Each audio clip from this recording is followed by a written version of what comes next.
बंधु माने आजिर एही कार्यक्रम को आपण मानक स्वागत। आजिर एही कार्यक्रमटी वृष राशि व्यक्ति विशेष मानक पई बहुत गुरुत्वपूर्ण अटे, बहुत ही खास अटे। कारण एही होली परे परे आपणकर जीवन रे एक बहुत बड़ परिवर्तन हेबा पई जाउछि। आपणक जीवन रे चलीथिबा अनेक गुडिए दुख कष्ट एवं समस्यार अंत हेबा पई जाउछि। कारण 11 मार्च अर्थात होली परे परे देवता मानकर गुरु देवगुरु बृहस्पति उच्चस्थ हेबा पई जाउछंती। तो 11 मार्च परे आपणकर जीवन पई बहुत लाभदायक एवं एक महान आशीर्वाद भावरे प्रमाणित हेबा पई जाउछि। बंधु माने शास्त्र रे कुहा जाइछि जे जेतेबेले समय परिवर्तन हुए केवल आमर भाग्य नुहे बरं आमर उद्देश्य मध्य परिवर्तन होइथाय। बंधु माने आपण माने जानि रखिबा उचित जे शनि आमको धैर्य सिखांती, राहु आमको सत्य कौन ताहा जणाई थांती, बृहस्पति आमर पथ प्रदर्शन करि थांती एवं सूर्य आमको समाज रे एक परिचय प्रदान करि थांती। तो एपरि एक ग्रह हेउछंती देवता मानकर गुरु देवगुरु बृहस्पति, जे कि आमको सर्वदा सठिक पथ देखांती। से आमको सठिक रास्ता रे नै जांती। आमे केउठाकू जीवाकू हेबो, किपरि किछि करिबाकू हेबो एवं केबे कोन करिबाकू हेबो एहार ज्ञान से आमको प्रदान करि थांती। तो बंधु माने देवता मानकर गुरु देवगुरु बृहस्पति 11 मार्च को वृष राशि रे बकरी रु मार्गी हेबा पई जाउछंती। किंतु एहा सहित एहा संपूर्ण 12 वर्ष परे मध्य से उच्चस्थ हेबाकू जाउछंती, जहा फଳରେ आपणकर जीवन रे एक विराट बड़ परिवर्तन हेबा पई जाउछि। तो बंधु माने आपणक जीवन रे कोन सब परिवर्तन हेबा पई जाउछि से विषय जानिबा पई आपण माने भिडियोटी को स्किप न करी शेष पर्यंत निश्चय देखंतु एवं भिडियोटी को लाइक करी चैनलटी को सब्सक्राइब करि दियंतु। कमेंट बॉक्स रे भक्ति एवं श्रद्धार सहित जय श्री जगन्नाथ जय मां लक्ष्मी निश्चय लिखंतु।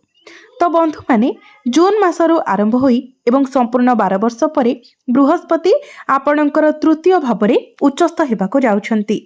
किंतु एहा पूर्वरु बृहस्पति बकरी रु मार्गी हेबाकू जाउछंती। तो वर्तमान आपण शनि को प्रभावरु संपूर्ण लाभ पाई नाहंती। शनि आपणकर एकादश गृह रे गोचर करूछंती। आपणकर भाग्य एवं क्यारियर भावर अधिपति होई शनि आपणकर लाभ स्थान रे गोचर करूछंती।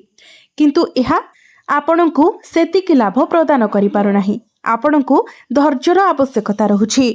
बंधु माने जून मासरे बृहस्पति जेतेबेले आपणकर तृतीय भाव को आसी जिवे एवं बृहस्पतिंकर नवम दृष्टि शनि को ऊपर पड़िबो, तो सेतेबेले आपण देखिबे जे आपणकर अटकी रहितबा कार्य गुड़िक आगको बढ़िबो। आपण अनेक दिन धरी चिंता करुथिबा भाबुथिबा कार्य गुड़िक समाप्त हेबो। आपण जदि कोनोसी कार्य पई उत्साहर सहित अपेक्षा करुथिले, किछि कार्य आरंभ करिबा पई चाहुथिले, तो आपण से पर्यंत अपेक्षा करंतु जे पर्यंत बृहस्पति आपणकर राशि रे उच्चस्थ होई नाहंती। 11 मार्च परे आपणक जीवन रे एक यूटर्न आसीबाकू जाउछि।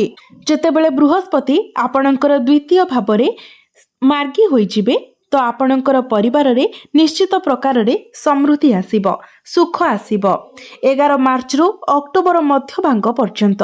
किंतु 11 मार्च परे आपण आपणकर समस्त भूल को अनुभव करिवे, निजर भूल को आपण बुझी पारिबे।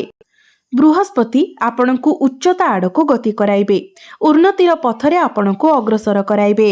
एवं जून मासरे जेतेबेले मार्गी होई गुरु आपणकर तृतीय भावरे उच्चस्थ हेबे दीर्घ 12 वर्ष परे, तो आपण जेकोनोसी ऑनलाइन काम करूछंती तो सेठारे आपण उन्नति देखिबाको पाइबे। जदि आपण मार्केटिंग रो काम करूछंती, डिजिटल मार्केटिंग रो काम करूछंती, तो एई सब क्षेत्र रे मध्य आपणकू सफलता देखिबाको मिलिबो। बंधु माने तृतीय भावटी होइथाय ऑनलाइन भाव, आमर परिवेशर भाव, आमर शक्तिर भाव, आमर साहस एवं पराक्रमर भाव।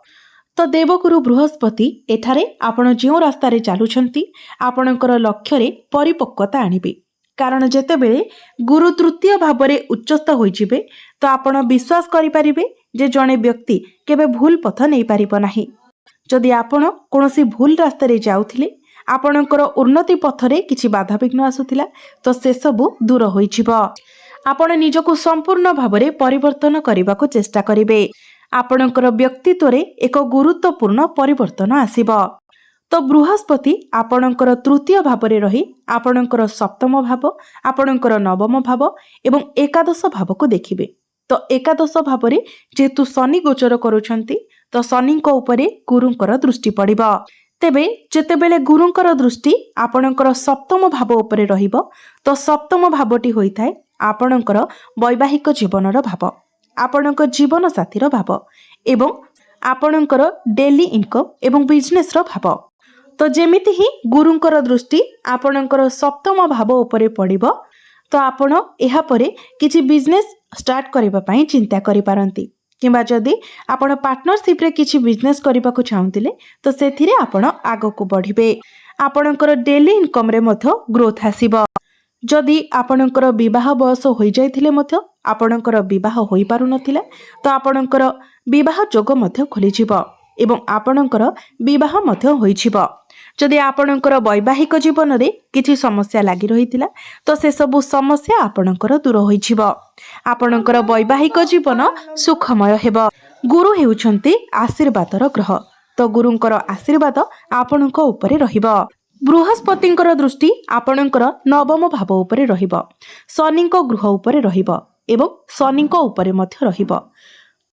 ତ ବନ୍ଧୁମାନେ, ଯଦି ଆପଣ ଅନେକ ଦିନ ଧରି ଶିକ୍ଷା ସହ ଜଡ଼ିତ କିଛି କାମ କରିବା ପାଇଁ ଚାହୁଁଥିଲେ, ଆପଣ କିଛି ଯୋଜନା କରୁଥିଲେ, ଆପଣ କିଛି ଫର୍ମ ଫିଲ୍ଅପ୍ କରିବା ପାଇଁ ଚାହୁଁଥିଲେ, ଆଡ଼ମିସନ୍ ନେବା ପାଇଁ ଚାହୁଁଥିଲେ, ତ ସେହି କ୍ଷେତ୍ରରେ ଆପଣ ଆଗକୁ ବଢ଼ିପାରିବେ ଏବଂ ଆପଣ ଆଗକୁ ବଢ଼ିବା ମଧ୍ୟ ଉଚିତ, କାରଣ ଏହି ସମୟ ଆଉ ଥରେ ଫେରିବ ନାହିଁ।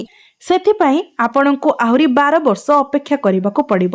ତେଣୁ ଆପଣ ଯଦି ଉଚ୍ଚଶିକ୍ଷା କରିବାକୁ ଚାହୁଁଛନ୍ତି କିମ୍ବା ସରକାର ସହ ଜଡ଼ିତ କିଛି କରିବାକୁ ଚାହୁଁଛନ୍ତି, ତ ଏହା ଆପଣଙ୍କ ପାଇଁ ଏକ ବହୁତ ଭଲ ସମୟସୀମା ରହିବ।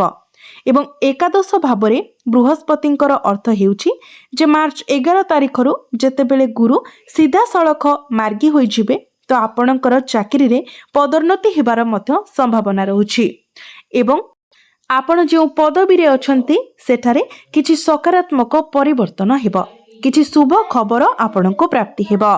ଆପଣଙ୍କ ଜୀବନରେ କିଛି ଭଲ ଘଟିବାର ସମ୍ଭାବନା ରହୁଛି, ତାହା ତୁମର ଅଫିସ, କର୍ମକ୍ଷେତ୍ର କିମ୍ବା ପରିବାର ସହ ଜଡ଼ିତ ହୋଇପାରେ। ତେଣୁ ଏଠାରେ ଚେଷ୍ଟା କରନ୍ତୁ, ନିଶ୍ଚିତ ଭାବରେ ଆପଣଙ୍କୁ ଶୁଭ ଫଳ ପ୍ରାପ୍ତି ହେବ।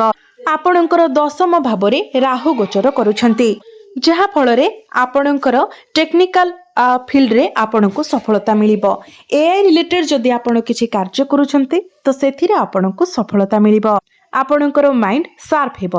ଆପଣ ସର୍ଟକଟ୍ ୱେରେ କାମ କରିବା ପାଇଁ ପସନ୍ଦ କରିବେ, ସ୍ମାର୍ଟ ୱେରେ କାମ କରିବା ପାଇଁ ପସନ୍ଦ କରିବେ। ତ ଆପଣଙ୍କର କ୍ୟାରିୟରରେ ମଧ୍ୟ ବହୁତ ଭଲ ଗ୍ରୋଥ୍ ଦେଖିବାକୁ ଆପଣଙ୍କୁ ମିଳିବ। ଆପଣ କୌଣସି ସାମାଜିକ କାର୍ଯ୍ୟରେ ଯୋଗ ଦେଇପାରନ୍ତି, ଆପଣ କିଛି ସାମାଜିକ କାର୍ଯ୍ୟ କରିପାରନ୍ତି। ଆପଣ ଏଠାରେ ନିଶ୍ଚିତ ଭାବରେ କିଛି ଭଲ କାର୍ଯ୍ୟ କରିବେ। ବନ୍ଧୁମାନେ, ନବମ ଭାବଟି ହୋଇଥାଏ ଭାଗ୍ୟର ଭାବ, ପିତାଙ୍କର ଭାବ।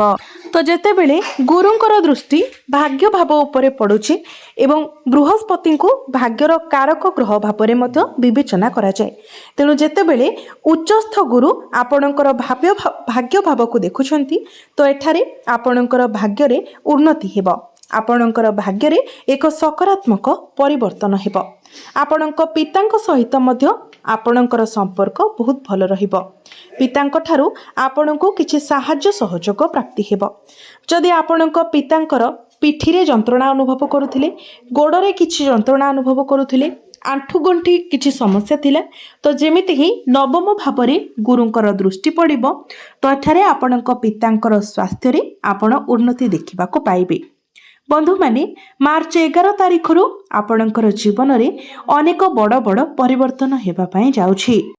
ଅନେକ କ୍ଷେତ୍ରରେ ଆପଣଙ୍କୁ ସଫଳତା ମିଳିବାକୁ ଯାଉଛି।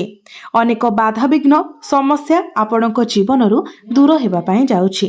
ତେବେ ଅଧିକ ଶୁଭ ଫଳ ପ୍ରାପ୍ତି କରିବା ପାଇଁ ଆପଣ ପ୍ରତ୍ୟେକ ଦିନ ଶୁକ୍ରଙ୍କର ବୀଜ ମନ୍ତ୍ର 108 ଥର ଜପ କରନ୍ତୁ। ପ୍ରତ୍ୟେକ ଦିନ ଗାୟତ୍ରୀ ମନ୍ତ୍ର ମଧ୍ୟ 108 ଥର ଜପ କରନ୍ତୁ। ଶନି ହେଉଛନ୍ତି ଆପଣଙ୍କର ଭାଗ୍ୟ ଭାବ ଏବଂ କ୍ୟାରିୟର ଭାବର ଅଧିପତି। ତ ସେଥିପାଇଁ ଆପଣ ଶନିଙ୍କ ଠାରୁ ଅଧିକ ଶୁଭ ଫଳ ପ୍ରାପ୍ତି କରିବା ପାଇଁ ପ୍ରତ୍ୟେକ ଦିନ ଶନିଙ୍କର ବୀଜ ମନ୍ତ୍ର ମଧ୍ୟ 108 ଥର ଜପ କରନ୍ତୁ। प्रत्येक दिन आपण हनुमान चालीसार पाठ करंतु एवं प्रत्येक दिन उदित सूर्य को आपण तंबा पात्र रे जलार्घ्य अर्पण करंतु आपण को अधिक मात्रा रे शुभ फल प्राप्ति हेबो एवं आपणकर भाग्य रे मध्य उन्नति आसीबो। तो बंधु माने आपणकर जीवन मंगलमय हेउ, एहा ही ईश्वरंक निकटरे मोर प्रार्थना। धन्यवाद।